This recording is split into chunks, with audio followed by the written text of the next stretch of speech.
in most parts of the world, due to lockdown, most of the transmission that's actually happening in many countries now is happening in the household, at family level. In some senses, transmission has been taken off the streets and pushed back into family units. Now we need to go and look in families to find those people who may be sick and remove them and isolate them.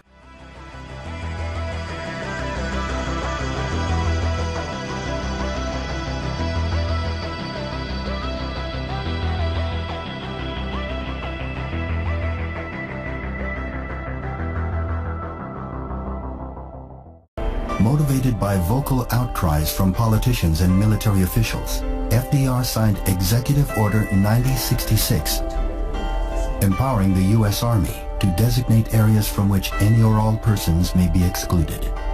He later formed the War Relocation Authority to establish 10 permanent camps, housing nearly 120,000 Japanese Americans, mostly from the western United States.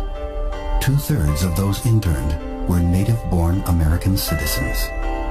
With only 6 days to dispose of their possessions, residents were forced to sell their belongings and even their homes for small sums of money.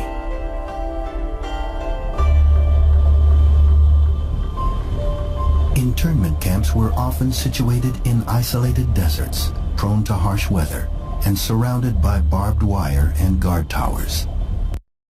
Everywhere she goes, Ouyang Haoyu is followed. What she buys, how she behaves, is tracked and scored to show how responsible and trustworthy she is. It's called the social credit system, and in one version now being tested, a person's reputation is scored on a scale of 350 to 950.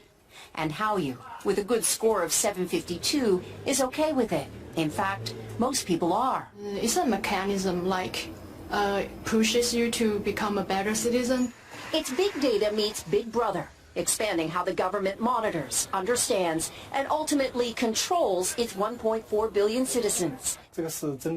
Thanks to advances in artificial intelligence and facial recognition, and a web of more than 200 million surveillance cameras. Are people bothered by privacy concerns? We think the lot of camera keep the safety is really good. We can accept it.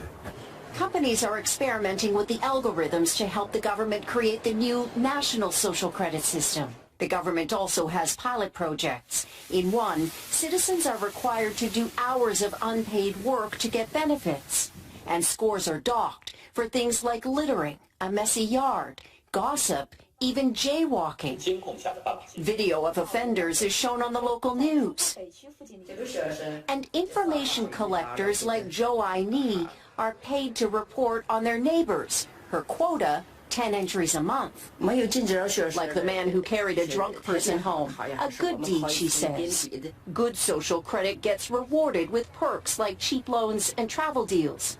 But a bad score means public shame and worse.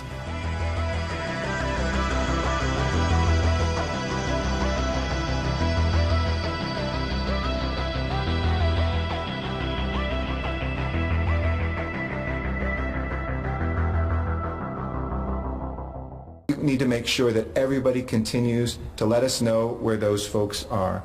If you've observed recurring violations of the Safer at Home order, please continue to let us know at coronavirus.lacity.org/business violation. You know the old expression about snitches? Well, in this case, snitches get rewards. We want to thank you for turning folks in and making sure we are all safe.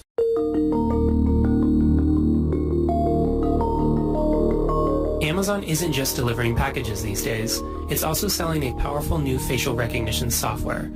Introducing Amazon Recognition Video, the easy-to-use API for deep learning-based analysis to detect, track, and analyze people and objects in video. It boasts that the technology can detect, track, and analyze people. Let's think about what those powers could mean in the hands of the government. Amazon Recognition Video uses the visual, what, temporal, when, and motion from the video to deliver high-quality person tracking and detection of activities like running, playing soccer, or getting into a car.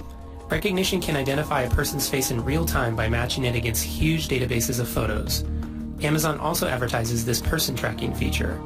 That means that whoever has the software could theoretically use it to identify people at protests or figure out when you're traveling to the doctor or to a religious service. The next, of course, common use case, as you could expect, is public safety.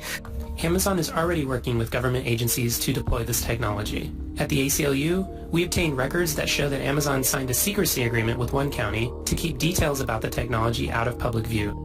They've also invited law enforcement to suggest new features, and they offered free consulting to help the City of Orlando build its own system. City of Orlando is a launch partner of ours. It's a smart city. They have cameras all over the city. We analyze the video in real time, search against the collection of faces that they have. So Orlando is already using the technology. It also already has surveillance cameras all over the city on everything from light posts to police officers. Activating a city-wide facial recognition system could be as easy as flipping a switch. Body cams were designed to keep officers accountable to the public. But facial recognition turns these devices into surveillance machines. This can mean round-the-clock surveillance whenever cops are present. Imagine what that would mean for minority communities that are already over-policed. People should be free to walk down the street without the government watching them. In the hands of governments, technologies like recognition could make that impossible. But you don't have a choice. People act like you have a choice.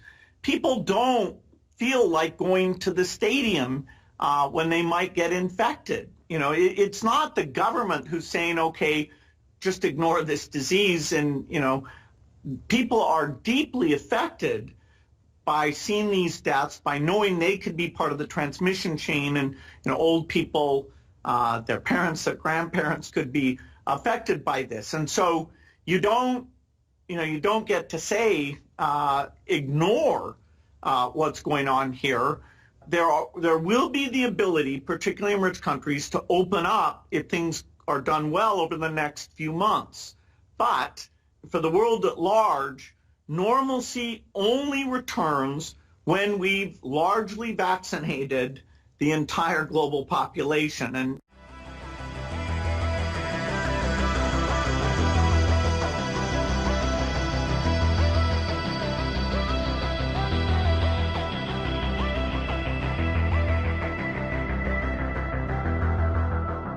an apparent New World Order numbering of the world's population is in the works, which will affect and impact every human being on the planet from the first day of birth forward.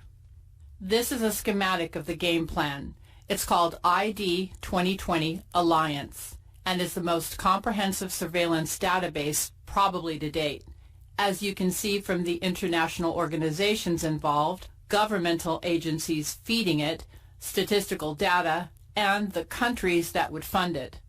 If you look closely, you'll see the importance vaccinations will play in the alliance, and the apparent role that Big Pharma will take in providing ever-increasing numbers of vaccines, which probably will never see legitimate scientific testing for safety or efficacy.